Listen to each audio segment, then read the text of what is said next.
There we go. All right. Sweet. So we will go ahead and get started then. So we kind of discussed a few minutes ago in regards to that 20-page reading, Making Differences Matter. So I guess first thing that we are supposed to talk about is the diversity paradigms. And so I guess to start off, we'll just discuss each of the different paradigms that were discussed in that Making Differences Matter. Do you guys remember those three different paradigms by chance? Yeah, it's like a simple. Yeah. Anyway, go ahead. First one was the discrimination and fairness paradigm. Do any of you remember that one? Yeah, that's like the colorblind paradigm where you just pretty much accept everyone as equals and ignore differences and stuff like that. Yeah. And the disadvantage of it is like not valuing other people's differences to make the company better. Yeah, exactly. And the way that I was thinking about it is kind of exactly what you were saying, but to go a little bit further is later on in the article it discusses how rather than, I guess, showing how each diversity or each cultural background can be a benefit, it's just accepting the fact, okay, we have different races, we have different cultures in here, and that's that, rather than being like, okay, he comes from a different cultural background, now let's utilize that so that it can help our company, benefit our company. And that's the way I kind of like was looking at it. I was like, oh, well, they're being professional and being good people at not letting those things affect the workplace, but they're not fully utilizing it so that it can benefit the company either. And so that was kind of what I got from that paradigm. So I guess the next paradigm would have been the access and legitimacy paradigm. Does somebody want to kind of review what that one was? I guess discuss what it kind of entailed. Let's see.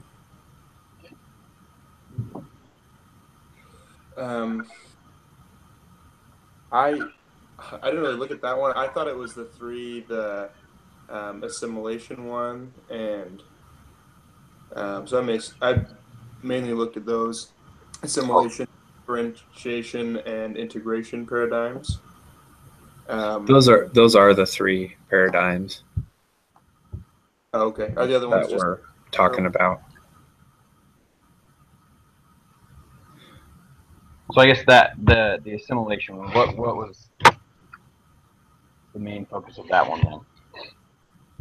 So the main focus, well, it's I guess we're all the same, and it's like just like encouraging, I guess, harmony within the workplace. Everybody is equal. Everybody kind of does basically like the same things, and I guess it's diverse with the employees, but they're all from what it talks about, they're all like basically treated the same. Everybody's equal.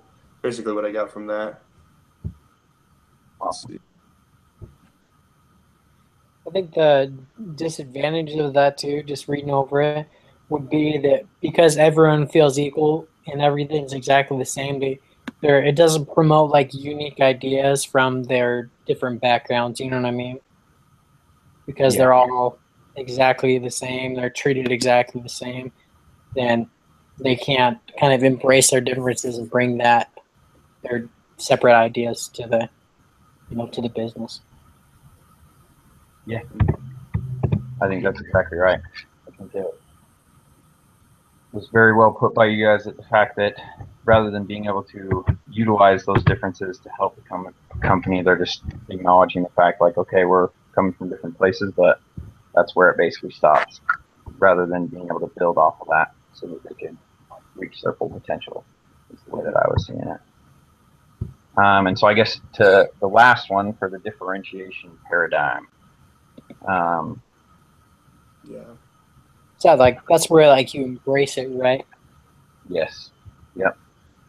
That's where the embracing comes in.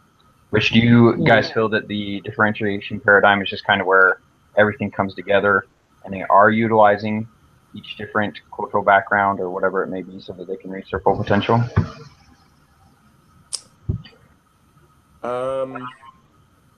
I I think it's good because, well, it's good in some ways because, like what it mentions that employees can like find, I guess, their natural niche in the market with them specifically. But then it mentions it's kind of bad because they feel excluded from other opportunities to grow, and so it's Yeah. just like, okay, you're good at this, we'll put you here, but you're not able to learn this new skill or put you in this market. So I think it can be good, and it's, they celebrate their differences, but they just try to like, okay, you're different, we're gonna put you here. Kind of, that's what I gathered from it. Yeah. No, and I agree with that. I think it can be a good thing. Like, I think it's a good thing when people are like starting out. You know what I mean? I think it's okay to have that perspective. You know, like entry level positions and stuff like that. You want people to go into something that they're going to be comfortable, confident with, and then upper level, you kind of have to move to the other view of things. But I think on the bottom, it's okay to have that perspective for people going into positions and doing things that they have background and are going to be good at. Mm. So, Yeah. I think it depends on I agree. I guess. No, yeah, I agree with that. To kind of go on to I guess, another paradigm that kind of stuck out to me was, it was like halfway through, if I remember right, and it was the emerging paradigm. I don't know if you guys remember reading about that. And that's the paradigm that basically is just connecting those diverse backgrounds and cultures and relating them to work perspectives. And that was kind of the paradigm that I connected, where they just kind of tied everything together. And there was a specific quote that I liked that, and let me find that real quick in my notes. All right, so it says, the emerging paradigm, in contrast to both, organizes itself around the overarching theme of integration. Assimilation goes too far in pursuing sameness. Differentiation, as we have shown, overshoots in the other direction. The new model for managing diversity transcends both.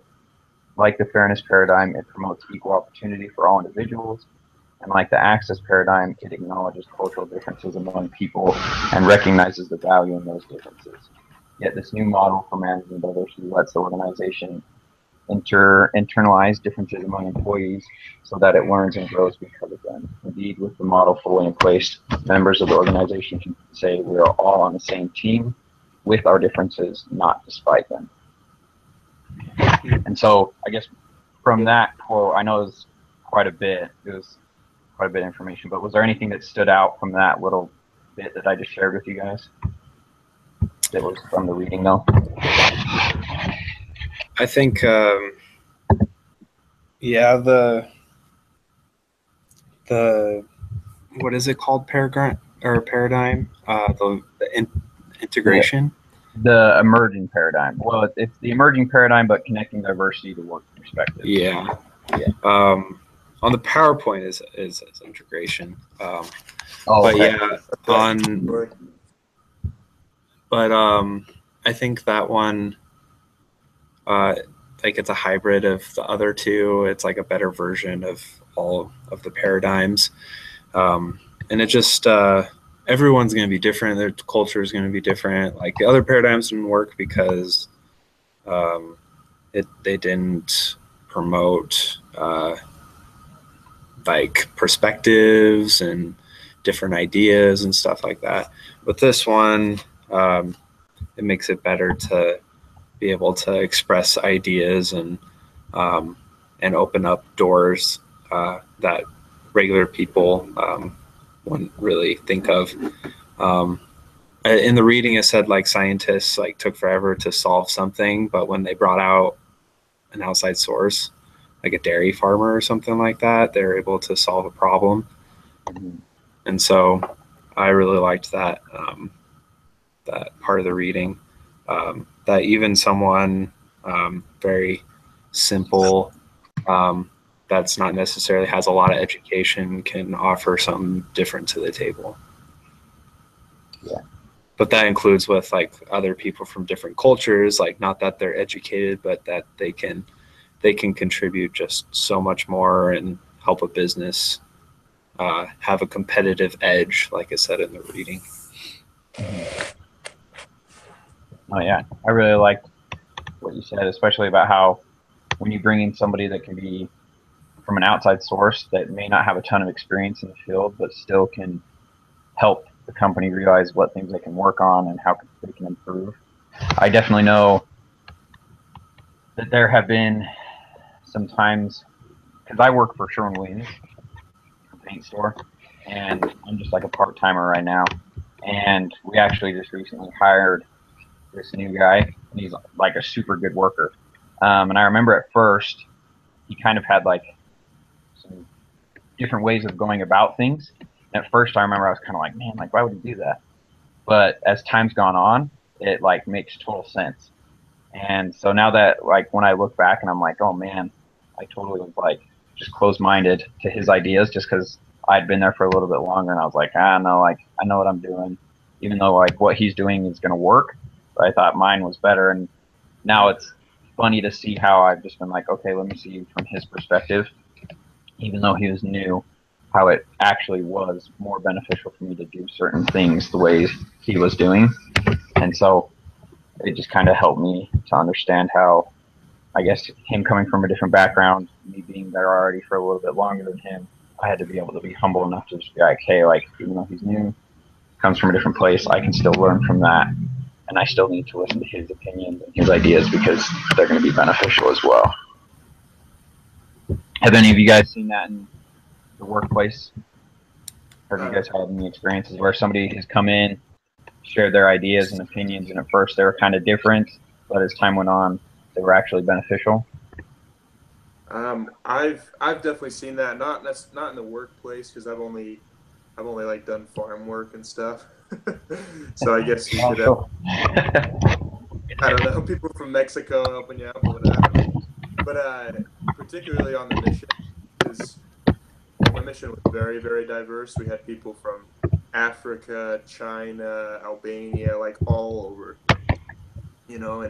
and like coming to meetings and stuff where there was a lot of instruction and like hearing ideas from people that came from different backgrounds was at first like, coming from, I guess, Idaho area with tons of Mormons, but hearing their point of view and then incorporating that into, I guess, furthering the missionary work and helping us like be better teachers. It was able to like really help out the mission a ton because they came from all these backgrounds of not a lot of members of the church, and this is how I was taught. And so when they brought that into it, and and like I had a companion from South Africa, and he was just awesome, but he taught some new ideas that at first I thought were very strange, but actually helped us a lot in our teaching. So I mean this whole paradigm thing, I think it can apply to us in many different ways. So awesome. Yeah. Thanks for sharing that.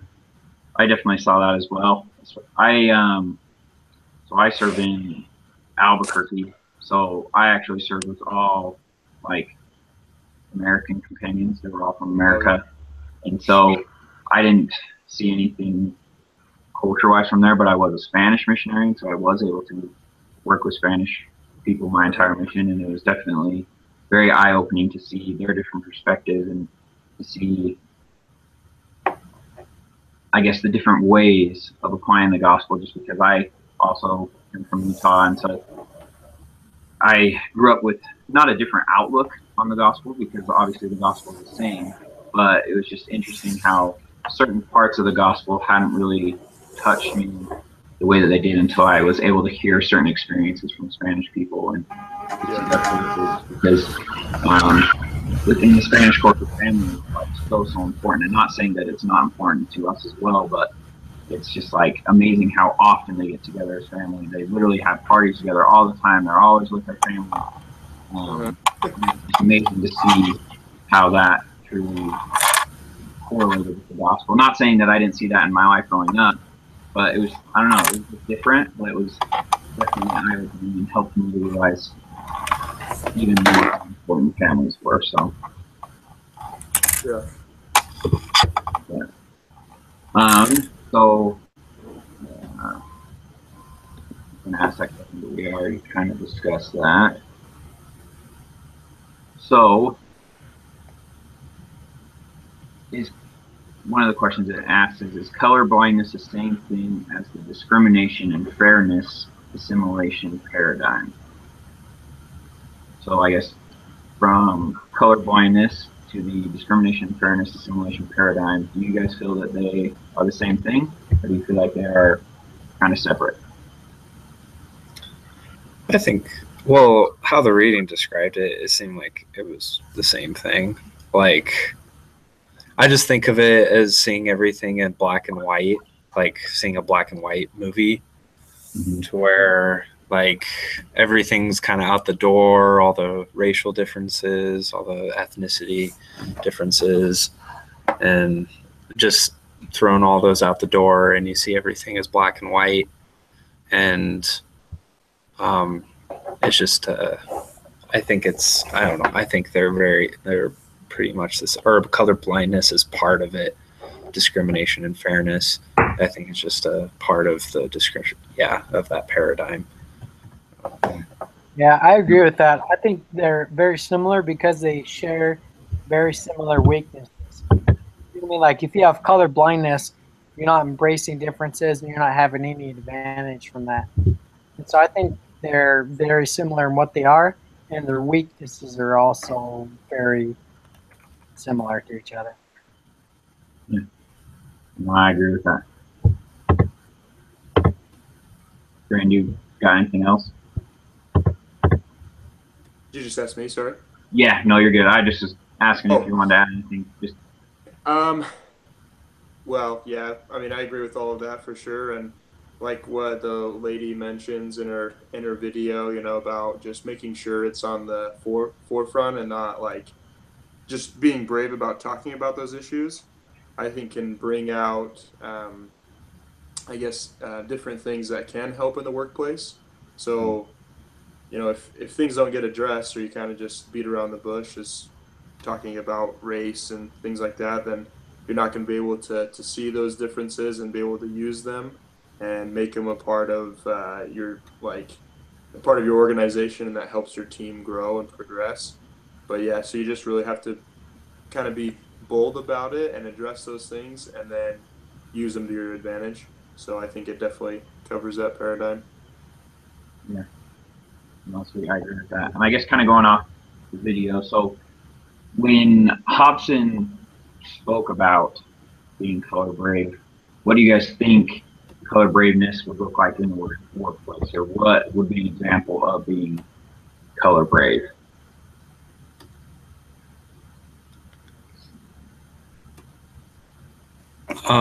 Attacking, well, like she said, she's just attacking the issue head on instead of ignoring it, which I think the fairness paradigm, the discrimination and fairness paradigm kind of does. I think just like accepting everyone's differences. I had a Brazilian companion that we just butted heads on everything, and we never really attacked the issue. I always asked him, I was like, hey, you want to talk about, you want to talk? And he's like, no, because I like saw someone was bothering him. And then a couple days later after I said that, he's like, Elder, I need to talk to you. I'm just like, okay. And he was just like, I just really don't like you. I despise you and everything. And I'm like, well, I'm sorry about that. And he just let it on me and everything. And we were just really different people. But after that, we were just like best friends. And now he's like one of my best buddies from the mission and everything. And because we were able to put things out on the table and talk about our differences and how we need to work together and stuff like that, we were a lot more effective. Yeah. No, thanks for sharing that. Sorry. I think something that she said about to answer your question about what colorblindness looks like in the workplace. She said that people have to become comfortable with being uncomfortable. And I've worked a lot with people that are not my race and have a completely different background. And the people that I've seen been able to move up and succeed do that. And and I've been able to do that too. You have to be able to both of you have to be able to get over the political correctness and be worried about offending the other person. You just kind of have to get over it, and then they're able to talk about their issues, and you can talk about your issues with whatever's going on. But you kind of have to both just be able to be okay with that uncomfortableness for a little bit, and then managers can do better, and the employees can do better as they just kind of are okay with that uncomfortableness a little bit. So that's definitely important that you just can just throw it out there, whatever the issue is, you know. Oh yeah, no, I totally agree with that. I guess in both instances, I've worked in I've worked for the government somewhat. I work for the Davis County Mosquito Abatement, which is just like the mosquito abatement area in Davis County. So technically it's part of the government. But I believe every single person that worked there was a member, all really good people. But they were all Caucasian, all members of the church. So it was really cool to work there, but we didn't really have the biggest diversity group in the whole world, just because we all were Caucasian, we all were members of the church. And so I really liked working there because I knew that I could go there. I worked with people who had similar beliefs and similar thoughts and everything. But I also felt at times that there were multiple moments throughout the time that I worked there where we were stuck. And yes, we would have meetings to talk about things that would help change how we can improve as mosquito people. It's just kind of funny talking about mosquitoes, but and not to say that I think that we needed a change, but I think we did. I think we had so much of the same there that we kind of were just in a rut. And so looking back, I think it would have been beneficial to have people from different cultures, from different backgrounds, so that they could help us see from different viewpoints. Not saying that we're at fault for having those type of people working there, but that it would have been beneficial to have a different outlook on things so that we would have been able to get out of that rut. And then about being able to just be straightforward and talk to people about it. On my mission, I had a companion that was known for being pretty straightforward.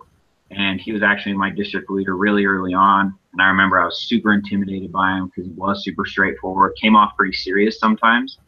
And then halfway through my mission, we became companions. And I remember a lot of people were coming up to me like, "Oh, are you nervous to be with so-and-so?" And I was like, "Yeah, like I'm really nervous." And I was like, "Man, I got a lot of stuff to work on still. And I'm like not very good at teaching. And I feel like this elder's going to be so good. And he's going to come and be like, what the heck? Like, you stink." But he came in, and within like a few days, we like became like best friends. And what was interesting was at the same time, he was straightforward with me.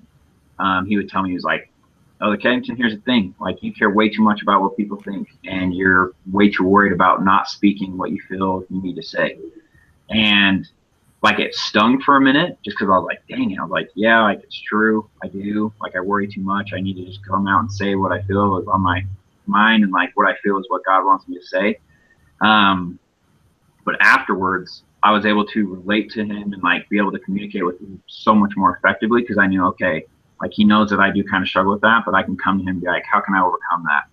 And throughout the time I served with him, there was many, many other things that he'd be like, "Hey, Elder Kennington, I've just been thinking, like, I feel like if you're able to overcome this, you'd be even a better missionary." And rather than waiting for me to come and realize it, he would come to me and be like, "Hey, you're doing awesome, but there's this that you could work on." And he would just say it. And it got to the point where I would just be like, "Yeah, that's right." And I got to the point where I would just accept it and be like, "Okay, well, what can I do to overcome that?" And it helped me to overcome so many things. And now I'm extremely grateful for it because he lived in Chile for a little bit. And so he kind of came from a different background since he lived there for like 3 or 4 years. But it just went to show how being brave and just saying what the differences are, confronting them and working through them was just really helpful for me. And so hopefully that made sense. But I guess just discussing the differences, accepting them, and then being able to utilize those differences and not letting them hold you back is something that can really help me understand. So, so I guess kind of going off addressing differences. So in the Making Differences paper, it explained how some managers were more comfortable with discussing problems or discrimination that was going on in the company.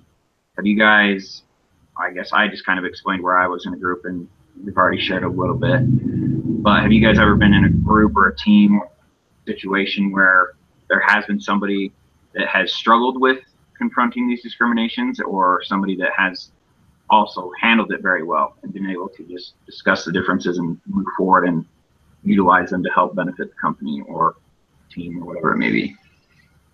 Yeah, I guess I have.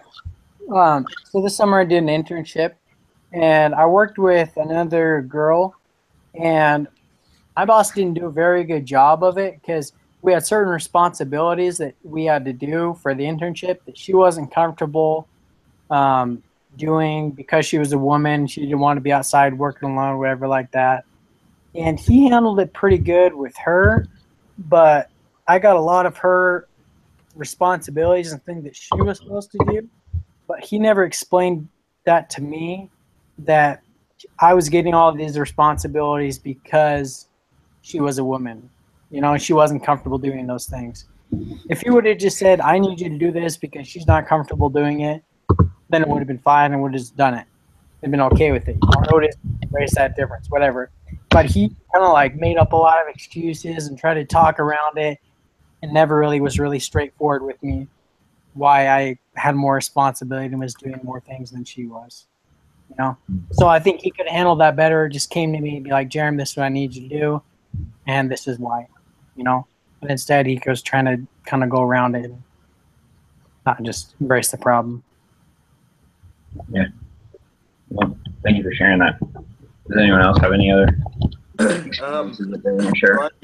I've done door-to-door sales for the past 2 summers, and we mostly just have majority just regular RM white guys, I guess. But last year, one of my good buddies, he goes to BYUI. He's from Peru, and because we sold in Louisiana, and people there are like really racist, like way racist, and he struggled quite a bit because of I guess his race, and like because people had a hard time trusting him.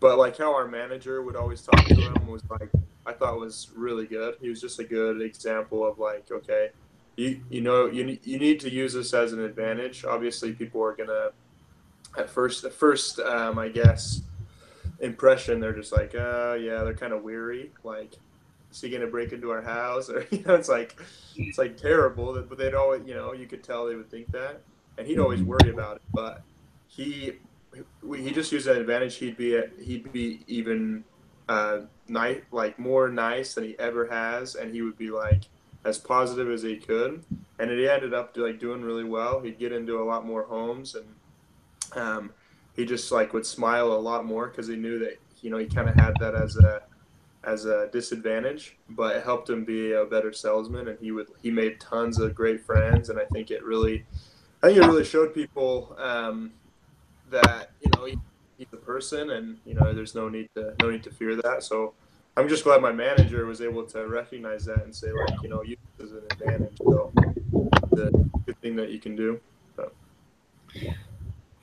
I had a similar experience. I sell for pest control.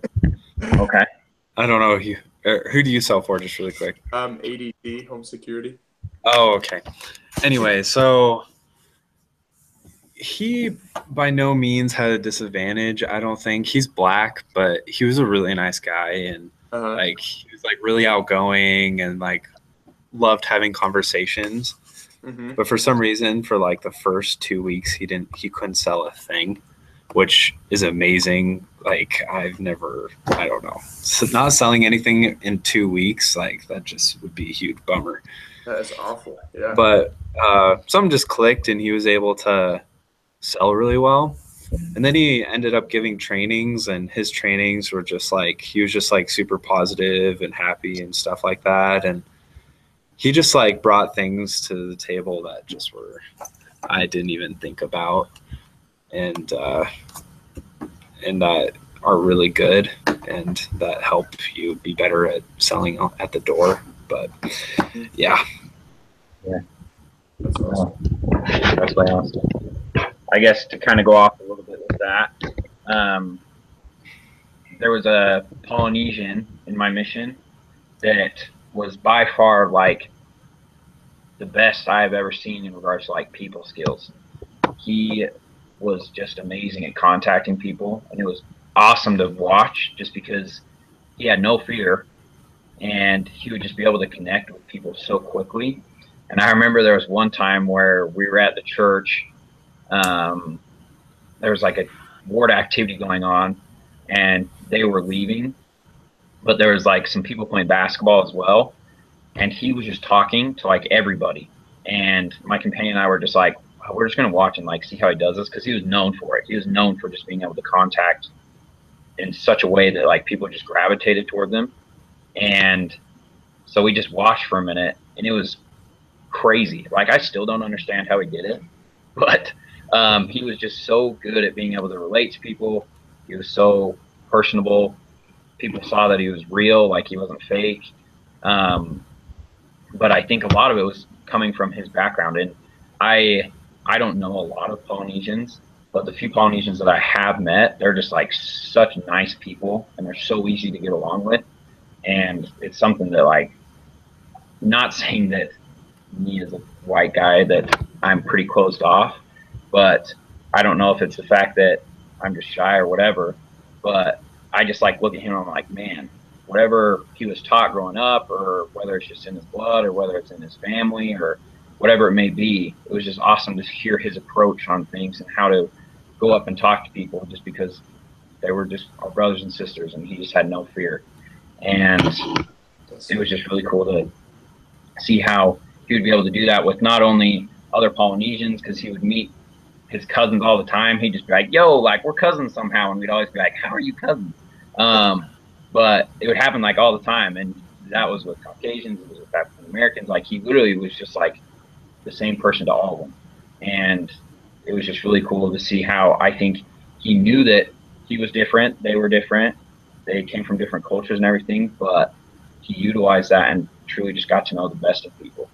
And it was just a really good example in my life where I was able to see that. And I still, like, we just had a mission reunion and I saw him, and he's still the same, like, just best friends with everybody. You can talk to anybody, even if you, like, he doesn't even know you, like, you'll become best friends within minutes, just because he's so good at talking to people, and he accepts those differences and then just uses those to get to know you. It's something really cool that he does. So I guess I want to go to this ESPN comment just because I really like ESPN. I'm a huge sports person. So when John Skipper said yes to the question, do we hire the minority or the person who is most qualified? Do you guys believe that this is the right approach for hiring for diversity? Like the most qualified, like in the diversity pool, or just everyone in general? So from what I understood, that it was just like, do we hire the minority or the person who is most qualified? I think the person most qualified. I agree. Like, not, I don't know, like, it doesn't matter what color of skin they are, like, or what gender they are. It's just like, if they're better, like, than the other person, like, yeah, like, just put them in and don't discriminate. Yep. Just because, yeah, just like look at their performance and or like resume or interview, like whoever's the best person, just like pick them. Yeah. Don't do it for like, oh, we need more diverse people. Like, Yeah, I don't know. That's just what I think. Yeah. I completely agree. Sorry, Braden, you can go ahead. Sorry, yeah, I was going to say I completely agree with that. I mean, I think it's silly to just say, oh, well, we just want a diverse workplace. So you know, this we have these resumes here, but this one's fully more qualified. But this person, you know, is Hispanic. We need some diversity. We're gonna put this. I think that's dumb. Yeah. When it's like, you know, when it's gonna lessen your production as a company, it's like, I mean, just hire the most qualified people. I mean, it doesn't matter what race or background that they have, but if they have the qualifications that you need, hire them. Yeah. Yeah, I agree with that 100%. I think you should always, you know, whoever it is most qualified, you should hire him. But a question I had as I thought about that was, you know, what if the only people that are applying to that are, you know, a certain race and certain sex? You know what I mean? There's some jobs that, like, it really is just white guys or it's just black guys, and that's what they like to do. You know what I mean? Mhm. And so how are you supposed to break that? You know what I mean? Like, what would people do in that situation when their only applicants were a certain, you know, race or certain, like that? What is the solution for that? Because I thought about it and I don't know. Because I completely agree with you guys that the person they hired should be the most qualified for the position. You know, but what if all the applicants are only one type of person? You know? Then wait, then they just hire that one type of person. Right, and then, but then there's no, you know, there's no diversity, I guess. Oh, I don't know. Like if you, well, I think it just depends on where you live. Because in Montana, all there are white people, and so Yeah. like, I think it'd be really hard. Like depending on where you live, it'd be really hard to, like, I don't know, find people. Mhm. But in other places where you do, like, I don't know, I don't. You just have to hire people to fill that position. I would say they would need to take it a step further. Like if they have, you know, the same qualifications and that type of person, you know, like I guess, or if, you know, say white person, you know, whatever, and they come together. I would further the interview and find out what other strengths that they have that aren't really on paper. You know, like what can you Hmm. bring to the table that's different from somebody else? I would kind of ask those questions. Yeah, I mean, I think that's good. Daniel was super offended by that, but further. Come on, Daniel. I guess. Oh, he just joined again. No, and yeah, Jeremiah kind of was thinking the same thing, which I actually really like the answers that Brandon and Daniel just gave. But I think along with going a little bit further, taking it a step further, I think it would also be advantageous just to kind of think if it would be more beneficial to have somebody with a different cultural background that meets the standards that the same qualified, because that's what I was kind of thinking. I was like, well, what if you are trying to decide who to hire and you have a list of 6 people, they all meet the requirements, they all are like great candidates to take the job, but whereas, okay, are you thinking, do we want to add to our diversity? Like, do we, rather than having a bunch of Caucasian accountants, not saying that all accountants are Caucasian, but I just know of a lot of accountants that are Caucasian, and so adding either an African American or Hispanic accountant to the company, because they do add diversity, they still meet all those qualifications, so they're still qualified for the job. Not that I'm saying we're giving the job to somebody who isn't qualified, but adding somebody who meets the qualifications and is deserving of the job, but also comes with a different background so that they can add to the diversity. Does that make sense? Mhm. I think it's just really hard to completely understand and quantify the advantages that someone can bring because they're of a different race. You know what I mean? Yeah. Or a different gender. I think it's really hard to pinpoint what that is and put a value on that. You know what I mean? I think that's the underlying real struggle with what we're talking about here. Yeah. And I agree with you. That's a hard And point. yeah, I don't know. It's hard. That's a hard one. So I guess. Sorry, I'm just super hungry. Sorry, guys. Yeah. Got to get ready for your game, right? Yeah, co-ed flag football. Hey, it's serious. I remember playing co-ed softball up there, and it was no joke. Unfortunately, I probably was one of the guys that made it no joke and probably took it too seriously. But whatever. That's a side note. So I guess going on a little bit. So in Elder Ballard's talk, he described church council. And so does the word council that he described follow the integration paradigm? Do you guys feel that way?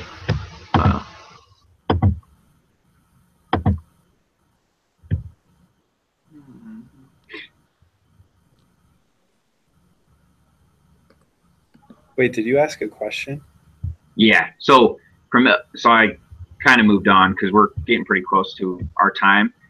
And so in Elder Ballard's talk, where he describes the church council, does the ward council that he describes follow the integration paradigm?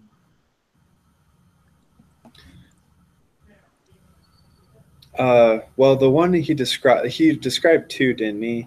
The first one was a bad example of the bishop like delegating like tasks and everything without inquiring everyone's input. Oh yes, yeah. And then the one after that, he was like, well, he was telling a bishop you need to retry and do that again. And so that time they were a lot more effective because the bishop was able to bring in everyone's ideas and be a lot more effective. And the bishop ended up like the whole pre-sacrament meeting, like him talking too much to people and it being irreverent and stuff like that in the beginning. And then, anyway, they were able to fix that, and bishopric and everyone be up at the stand 5 minutes before, and it improved immediately. So the spirit of the meeting. So I think it reflected the integration paradigm pretty well. Yeah, I'd agree with that. So I guess what would be the advantages of the example where the bishop actually went and did what he should have done in the first place, I guess?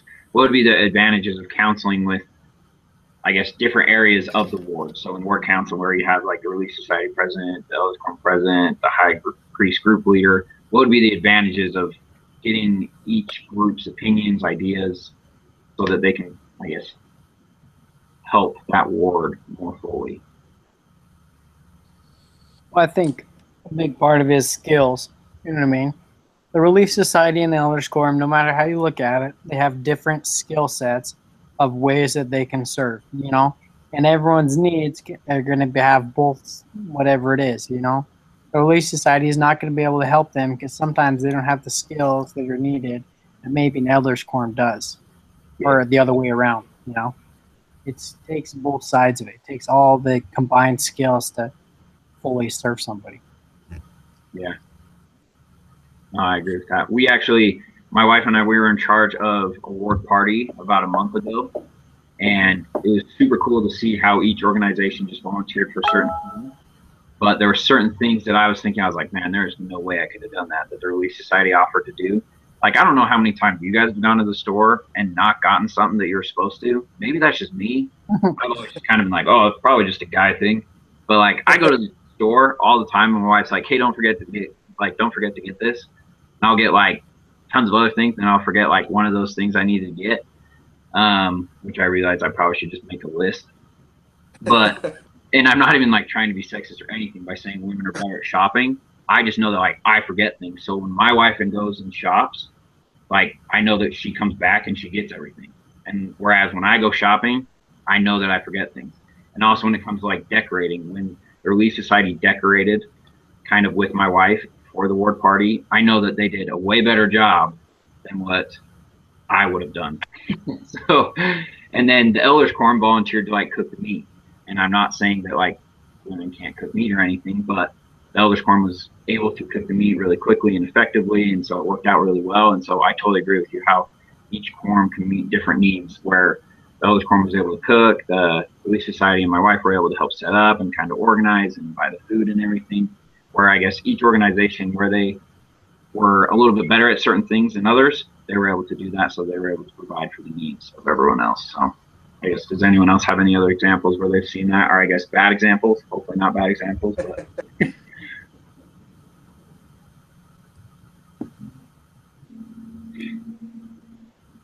Oh, I thought Daniel was gonna say something. Oh no, am I Oh. breathing really loud or something? I was just gonna mention, like, I think it's important to see that different parts of the war, they can see people from different angles as well, because they see them in different light. You know, they're on the front lines of seeing them participate in Relief Society and Elders Forum. They know if they're going to do the activities, like specifically them, like they've seen them interact with other ward members in those meetings.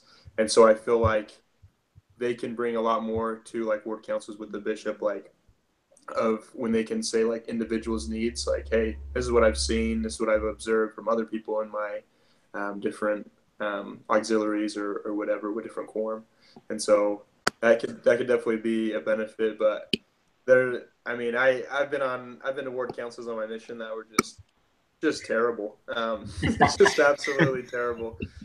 Where nobody like really cares, or they just like, yeah, things are good, but they don't talk about individuals or any, like, I guess, action plans to really make changes in or helping their ward progress in some way. And so I think it's good for them to bring those different angles and then just make some action plans of how to make it better. So no, yeah, I agree. Thanks for sharing that.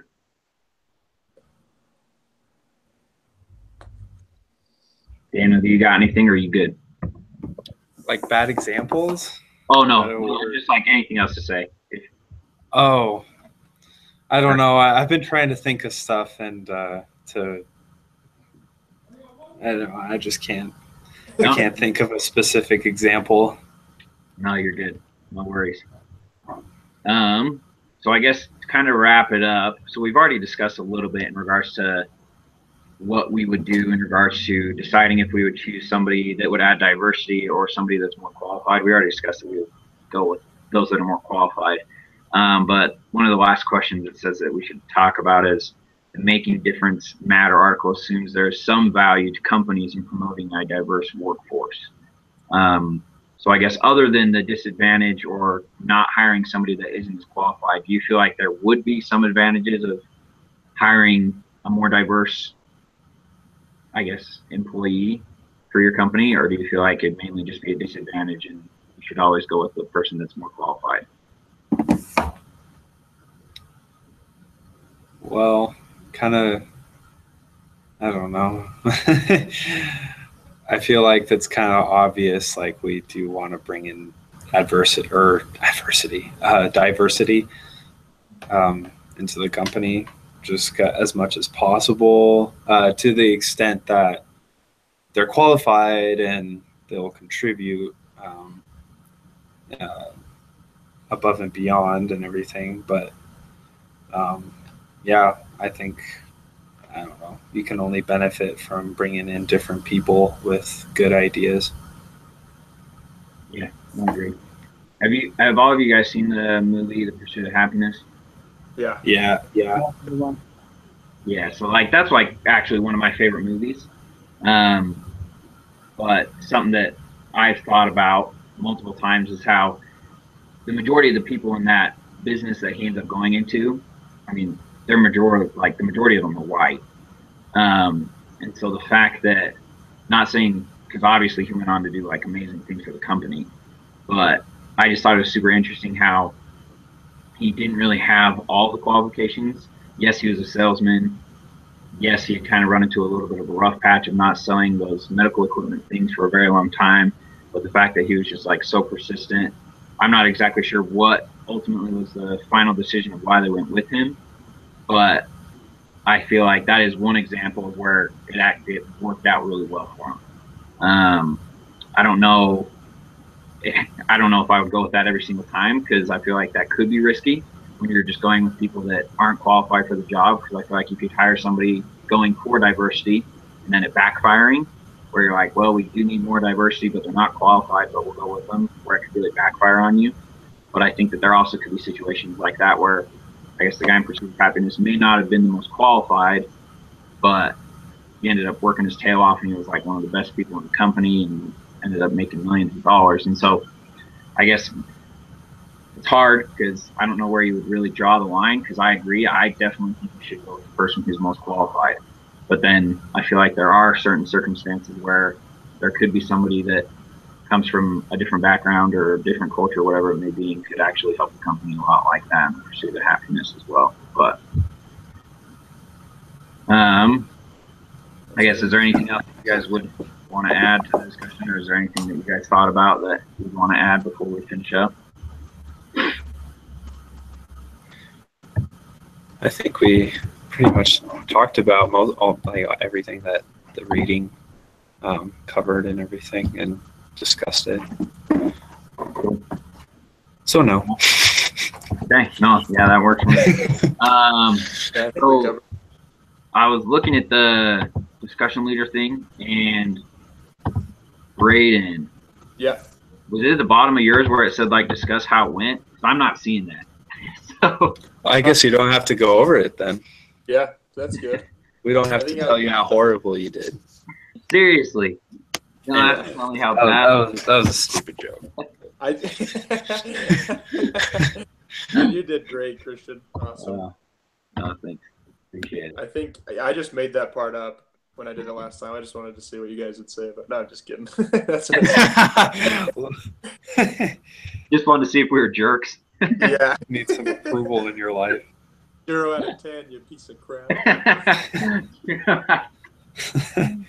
Oh man, that's funny. All right. Well, cool. So I guess I'll stop the broadcast. Okay. And then